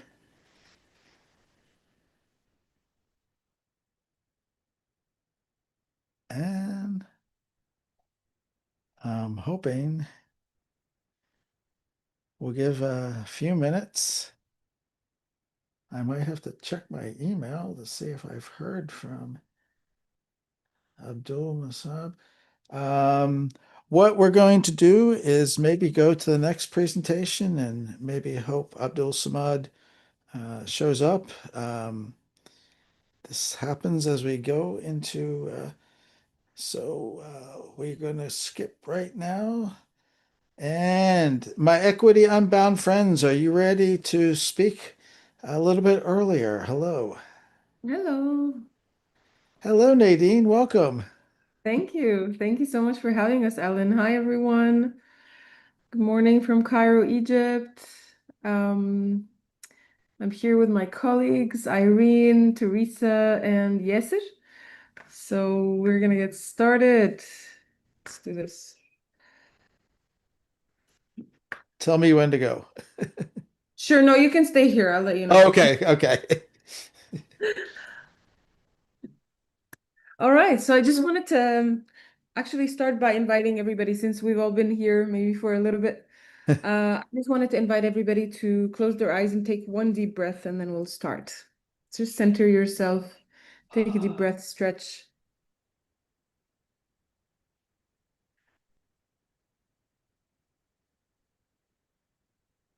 Okay, welcome. First of all, thank you so much, Alan, for having us, and thank you for the nomination. We at Equity Unbound really appreciate the opportunity to be here in this really great roundup and lineup with all of our open education creators and practitioners from around the world. So we appreciate that. Thank you. So Equity Unbound was actually, these are our colleagues and our co-founders over here on the slide, then their names are here. So Mahabali, Mia Zamora, and Catherine Cronin are the co-founders of Equity Unbound, and Mahabali and Mia Zamora are currently also our co-facilitators at Equity Unbound. I'm the program manager, and I would like to give a chance to my colleagues and co-organizers here who are joining us to introduce themselves as well. Thank you, Nadine. I'm Irene from Kenya, part of this awesome Equity Unbound community and family. And over to you, Yasser. Irene. So my name is Yasser. I'm also based in Cairo, and I'm one of the facilitators of Equity Unbound, and I'm also a mid-year festival intern. I was a mid-year festival intern at Equity Unbound. And I'll give the floor to Teresa. Hello, everyone. I am Teresa. I'm originally from the US, but I live in Europe, in France, and I am also a facilitator for Equity Unbound and for the Mid-Year Festival. And I'm here to happily support the community, which has really been a huge part of my life. It's kind of home for me. So. Thank you all. It's so wonderful to see you. Thank you for joining us. And there's also so many more from everywhere, really, around the world. Alan is part of our co-organizers in our community. We have so many also from around the world. And we really are everywhere. And it was, we're not from only the Middle East or only from this region in the world. It's a really global, initiative and movement. And we are equity-focused, open, connected, intercultural learning movement, and we target educators everywhere. Our activities and our community is really open to everybody working in education anywhere around the world. Alan, if you can go to the next slide. And so Equity Unbound is essentially the umbrella, and MyFest, which is mid-year festival, is part of Equity Unbound. And what we are is we're really emergent, we're very collaborative, we're open, and we offer these connected intercultural learning experiences and sessions and resources. So these are the three main things that we do. So we offer resources for community building, and that's through 1HE, and also through all of our activities and our sessions. We also offer resources and sessions for equitable facilitation, and we call that Intentionally Equitable Hospitality series. And finally, we've got the live professional development sessions, which is what MyFest is, and MyFest technically is mid-year festival. And but now we're kind of doing many more things year-round as well. I don't want to just call it mid-year festival because that's essentially what we're transitioning to. And what MyFest is it's just a rest and recharge and renewal experience of like 3 months in the summer, our summer in this part of the world, but it's also June, July, and August. And that's accessible to, again, everybody. And what we do is, there was a need for a different kind of virtual learning experience in 2022, one that is equitable, inclusive, and nurturing, and very welcoming as well, and collaborative and open. So this was co-created with co-organizers from around the world, and MyFest continues to be co-created with everybody here that is from our community, but also everyone in the community everywhere else. And MyFest is essentially a buffet approach. So we offer so many different types of sessions that don't overlap.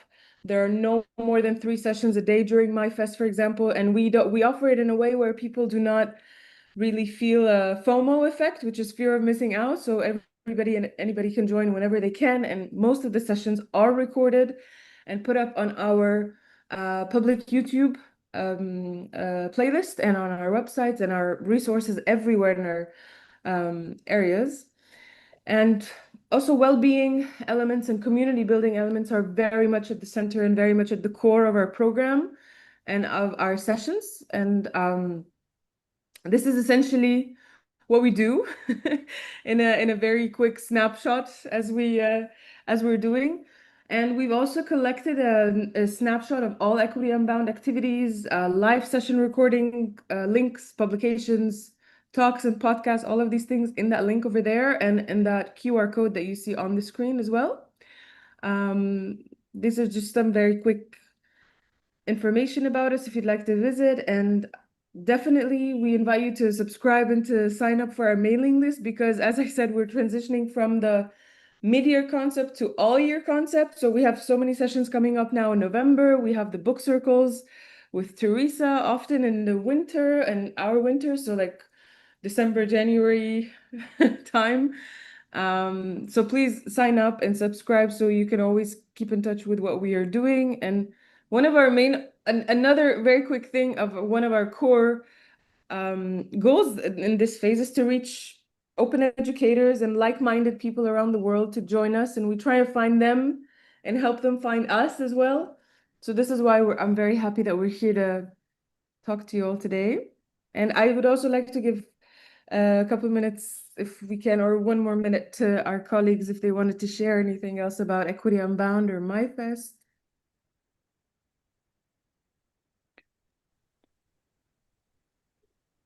If I may say something very quick, I would say that one of the main and essential qualities that we nurture in the community is we're very inclusive. We welcome everybody regardless of everything. So we would also, as Nadine mentioned, we would want to reach people who are like-minded, and we would also strive to make them feel welcome and part of us. Also echoing Teresa, she said the community is home. So everybody feels like they really belong rather than like they attend the session and or they just are in like a very exclusionary conference. We try to challenge all the conference exclusions that are present in the world. So we will try to make you feel as though you're part of the community and you're co-creating with us. Thank you, Absolutely. Yasser. Thank Absolutely. you. Thank you.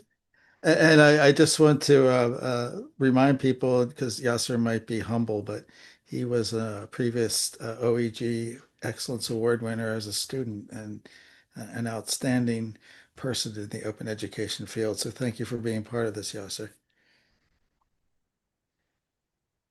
And thank you so much. My fest, it's not enough time, but definitely I encourage people to pay attention to my fest. I love that you wrap things up in a snapshot. And I'm just going to do one more call out because I have not heard from Abdul Samad from Yemen. Are you in the house? Well, Yes, I am here. oh, you are here. Excellent. Yes, yes. I thought we missed you. Okay, I'm going to go back to your I'm so slides. sorry. I had That internet connection, so I had to leave No, it's to another okay. place. Nope, nope. We wanted Thank to make you. sure. You're on. You have your 5 minutes now. I'm really grateful. Okay. So, can I start? Yep. Yeah, okay. Really, our project is like, it's for me, it's more of a movement. So, let's start with first thing first. From war, as many of you know, that we in Yemen suffer a lot of difficulties, a lot of bad situations where people even like the traditional education system for them like it's really hard. How about like e-learning? It's I think for them it's like more of a miracle to just know about that Coursera exists, Idrak is there, edX, and all these free courses are there for them. Yet the paradox what that many people like many youth people I've known, like many students I've taught, they want to really study within all these situations, yet they don't have the material for it. So like once in like in 2018, one of my students, he didn't have like that $20 to just study the ICDL. I told him it's there on idrak. He said, what idrak? And that struck my mind. Why these people, they don't know even what idrak is? So we decided to start like a movement to do like to start the impact, to tell people like why don't we start this movement, tell people, spread the word, like tell them, show them that there are opportunities to take, like there are a lot to do. And for that we decided to start on three things. Can you please go to the next slide? Yes. Yes. This is our poster. This is from like the last month. We did like another phase 2, which I will be talking about after this slide also. Yeah, can you move, please? Yeah. Yes. When we decided to do that, the first thing we thought about was how we gonna explain and tell people who don't know anything about e-learning to use it. So we decided to spread the word first thing first by high school, the one we thought that they will actually care, because here in Yemen, like high school is a major here, because after high school, like one of the teachers said, due to our educational system, after high school they take you to the when you go to the college, you feel like another thing. It's another thing going, like not the same educational system. Like you don't expect the student that who was taught to be learned by just relying on the teacher for 12 years to go to the college and study by himself, self-study. That's why when he called, he expressed it like, after 12 years, we take the students, we throw him to the sea, and we told him, start to swim without any training before for that 12 years. So what we really did, like the first year in 2024, we started the campaign. We just starting on small thing, like we told people like we're gonna just spread the word that there are a lot of free courses we're gonna make people just know. First step, know what is e-learning, how it's beneficial, how many people will benefit from that. And we actually find a kind of great response, because we went through 17 high schools, 6 universities, 5 organizations, among them Amiris. Amiris was like so great because they welcomed the idea, and the overall number was like 1,746 people. And after this phase, we thank God we won the SDGs champion for Awareness 360, because I was a fellow with them.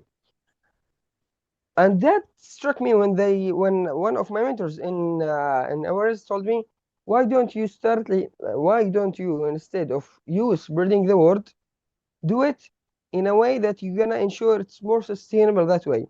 That moves us to the second phase. Second phase, we took just 15 high schools. We took from each high school 10 students, and we started the ambassador program. We took those 15 students, we prepare materials, and we prepare a resources guide for 400 free courses that we're gonna teach these students how to go to free courses, how to engage in e-learning, and after that, we provide them with these free courses, and we give them a training in TOT to tell them to help them teach these materials, and this to ensure this material goes from from those 10 students to the thousands in their own school. And by that we reach like a significant number, 15,000 impact students, like in 15 high schools, because like in my city, like the government high schools are so crowded, because not many people can afford uh, the fees for private schools. And actually that took us to the last phase. This year we are working on a platform to make it locally Yemeni, yet we are not going to do the courses ourselves. We're gonna connect a lot of courses. We have spoken to Coursera, we have spoken to edX. We're gonna take the API, we're gonna put it like it's just an encyclopedic website, yet we have connected it to gamifications, we have connected it to do it like it's really equally that many people in Yemen, instead of going like through many platforms, they will just come here in our platform and trying to study it. And actually, we have won the second place in the SIL, Social Innovation Lab, for this year for it. What we really, really, really hope that here there are a lot of people who lost the opportunity, yet they are full of hope, and the only default that they don't know, like we started the program on why don't they know, and we ended with how can we make a lot of people not just know but spread the word, like make it like we are in a crisis zone, yet we have a lot of potentials, we're gonna use them instead of like letting them rotten. So we actually like, I'm really happy not just to win prizes to like our project. So what makes me really happy that a lot of people really, really touch that impact. When I see one of the students, like one of the success stories told me, I was really putting an effort, I was really working after school, and all the money I gained, I put it to education. Then he told me after I like, the word is like, I don't know how can I say it, when he said I discovered Coursera, I really kind of felt of guilty because I know Coursera like from 2022, from 2012. Like I said, why haven't I thought it earlier? And really for that, I was kind of, I don't know how to explain it, that a lot of people missing opportunities. Why can't we just be, why can't we be the bridge between their hope and the opportunities we know about it? Because I have participated in programs like Aspire, Awareness, Mackenzie Forward, and we decided to do that. Can you move to the second slide? Sorry, I took my time. This is our numbers, and really, I like the final thing I want to say that the best thing that ever happened to me was to see really a real change in the eyes of youth who like found an opportunity to pursue their dreams. Thank you so much, Abdul Samad. It's wonderful to hear this project and to see these Thank you very pictures much. and see the learning in action. And we are a few minutes over here, but just want to probably just remind people that this is just the first day of more days of events. So tomorrow, we're going to be hearing with two different sessions from Africa and Europe, a similar format, some lightning talks and panel discussions, and then on Thursday, we hear from Latin America and North America. And then please join us. The big reveal on Friday. We're going to see live the winners of the Open Education Awards for Excellence. Many of them here in the room today. But just by coming together, we're all winners. And again, also join us in OEG Connect. There's the save the dates for the award things. I got to put a plug in. Open Education Week will be coming up. More opportunity to share. No limit to what you can share because you run your own events during Open Education Week. We just share them. And then we're going to be plugging because next year we're going to have a conference from MIT, like the birthplace almost of open education, but it's also going to be online and hybrid. So the opportunities to prevent. And now,